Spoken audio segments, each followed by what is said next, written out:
I'm going to attempt some sort of a pattern like this, where I will take my purple pre-felt and I'll cut shapes out of it, and I'll cut matching shapes out in red. So on one side it'll be purple on the outside with red inlays, and if you flip the carpet over, it's going to be the exact opposite. It's going to be red on the outside with purple inlays. I'm going to use the white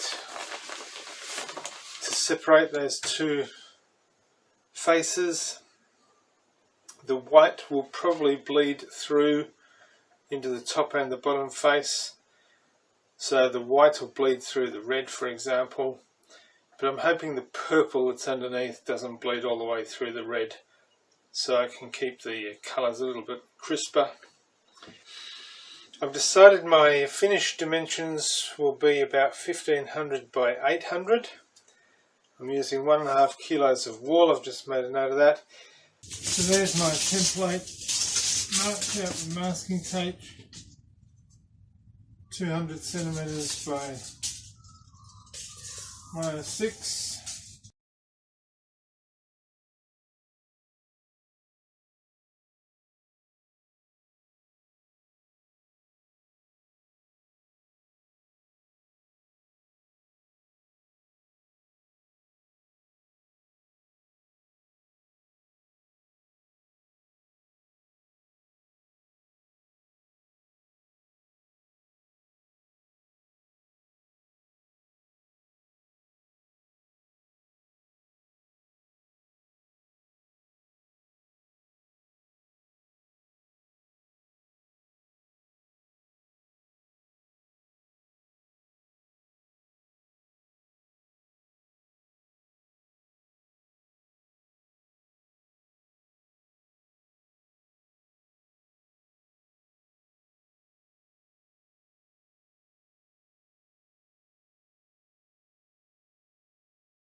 That's had 1,800 cycles, and it's pretty together. You can see if I can flip it.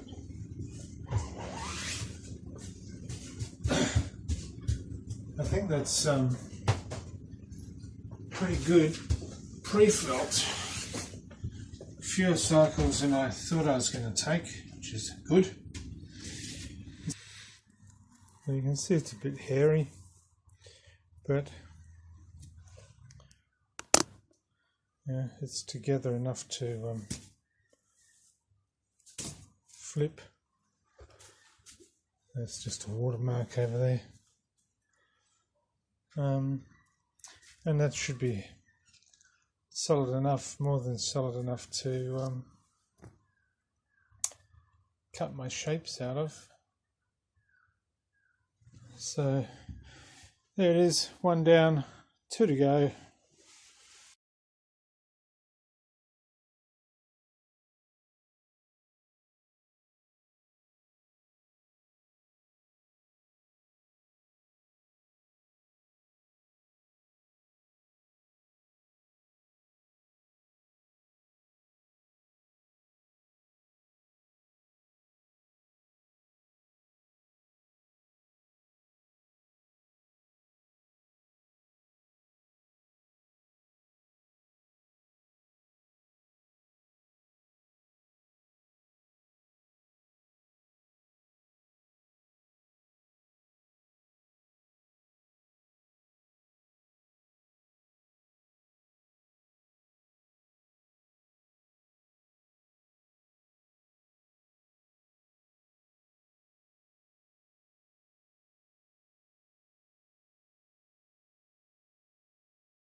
Must have been getting tired yesterday because I made a couple of blunders later in the afternoon.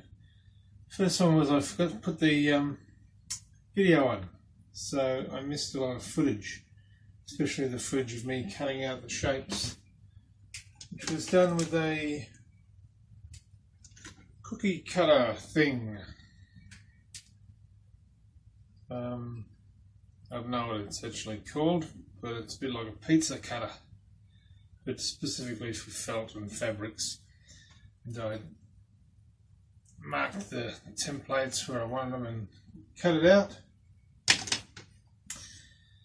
The other mistake I made was before I cut the templates out, I put the blue on top of the red, and the blue is a little bit smaller, so I encouraged it to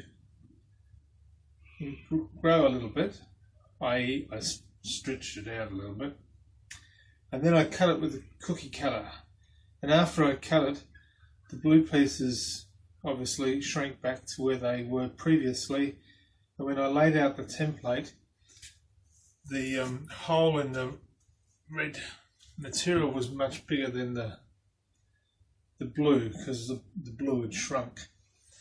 So I've had to encourage the red material to get closer to the blue material, and it's a little bit crinkled in places. I think I'll get away with it. It'll all sort itself out when it starts to felt together.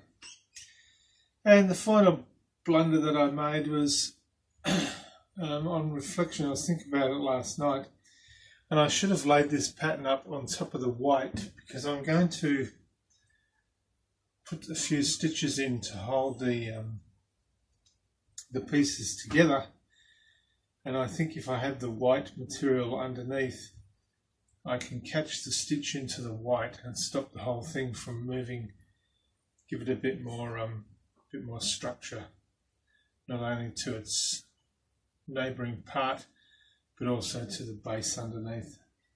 So I'm going to peel this pattern up, lay my my white base. The other thing I'm going to do, I've got a dog brush. And the last time I cut pre-felt out and buttered them together. I didn't rough the edges, so it was a little bit harder trying to get the edges to adhere. So when I get round to it, I'm just going to lightly feather these edges to rough up the material a little bit and just free up the fibres, because they're really clean cuts at the moment, and I just want to free the fibres up on both sides, the red and the blue, or red and purple I should say. And if I free the fibres up, I'll hopefully get it to meld together nicely. So that's my plan this morning. Pick it all up, put the white down, put the pattern down, do some sewing, flip it over, put the pattern on the other side, do some sewing, and then eventually I'll get around to doing some felting, which is what we're here for. Okay, let's get on with it.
Okay, Joni and I have sewn in the top panels. I've trimmed the edges, not particularly well, but I'm not going to get my knickers in a knot over that. I'm going to start rolling. I want to get 3,000 to 4,000 rolls into this today before I start fulling. I'm going to need to wet it and soap it. If I just put water on the top, it's going to sink straight through. This wool is hydrophobic, which means it repels water. All wools are hydrophobic and repel water initially. So I need to get more soap onto it, which will break down the waxy barriers on the fibres of the wool and allow the water molecules to penetrate. That's the scientific excuse for what's going on. I'm going to do short runs, initially only 150 at a time. The reason for that is I just want the thing to settle down, start felting, start binding these edges, start binding the layers. If I do long runs, it'll felt in one area and not in another area, so I want to do short runs and just get the work evenly on both sides, flipping it over and making sure that nothing's out of place. There's no point doing long runs and then you open it up and you find you've got a big crease where you didn't want a big crease. If you do short runs and you get a crease, you can deal with it and move it out of the way. I'm going to be rolling in one direction only, which means I need to reset the defaults on my control panel. And I'm going to roll in one direction only because it's a fat roll.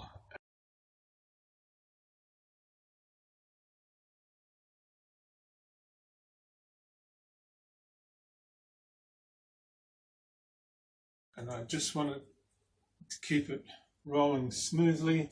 I don't want any distortion on the reverse cycle. So one way rolling. The other thing I'm going to do is make a fat roller, and I'll explain why I did that in another video. I think it might be advantageous given how thick this is and how large it is and how awkward it's going to be with these panel pieces, and I really don't want them to move, and the fatter the roller, the better that's going to be.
I'll just put it on, and slight change of plan. We do need to be flexible.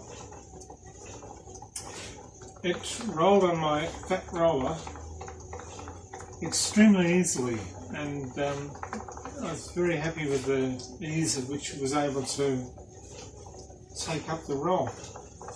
So instead of doing 150, which was my intention, because I thought it was going to be awkward to get on, and I didn't want to create creases and bumps and lumps on one side or the other.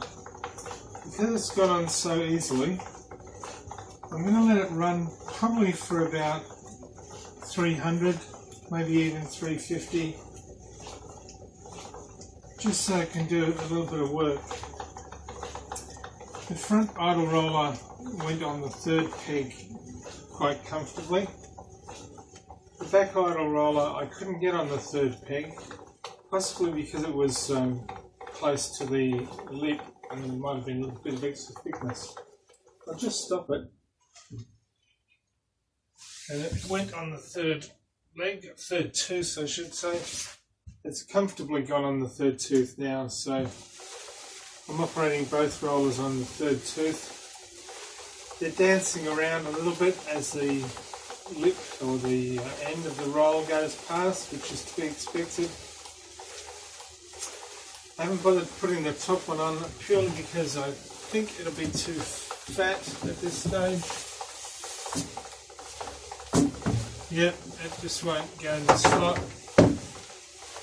This keeps jumping out of this slot. The roller's too high. When the bundle gets a little bit thinner, I'll be able to get the top roller on. And a bit later on I may be able to remove the fat roller and use a regular roller. But I quite like the way the fat one operated at that time. And I thought I might just have to run it at a very slow speed as well. But it's running at 80% speed. I was able to put it up quite quickly. I won't turn it on any higher. I think that's probably good enough at this stage. The bundle is very stable. It's not moving left or right, which means it's been taken up very evenly. As you can see, I changed the revolution, so it's only rotating in the reverse revolution. There's no forward motion. And that's about all I can tell you at the moment. When this finishes the 350 cycles, which I've put it on, I'm going to lay it out. I'm going to flip it over so I can see the underside and how well and how soapy that is. I might need to soap it down. But it'll also tell me if the underside has got any creases or any movement of the pattern that I couldn't see when I was rolling it up, and I can't see obviously while it's running. So I'll lay it out, gently flip it over and see if the pattern has moved at all. Hopefully not. Then I'll take it up for another 350. So I'm very pleased with that.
I must admit this is harder going than I had hoped it to be.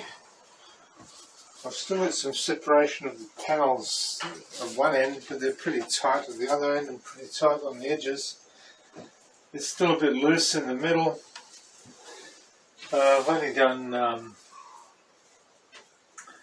850 of the false ends, rolling it sideways. It's quite wet, so it doesn't need any more water. But I'm going to put some more soap on it because the soap's just disappearing. So I really want to get it soapy so that those give the fibres the best chance to work. And I'll soap both sides. I'll get it in the roller for a few more runs. And then I might chuck it in the fulling drum and see if fulling makes a difference. Okay, I'll catch you soon. Gonna do some soaping.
Okay, I've finished fulling in the drum. It's done 3,470 cycles.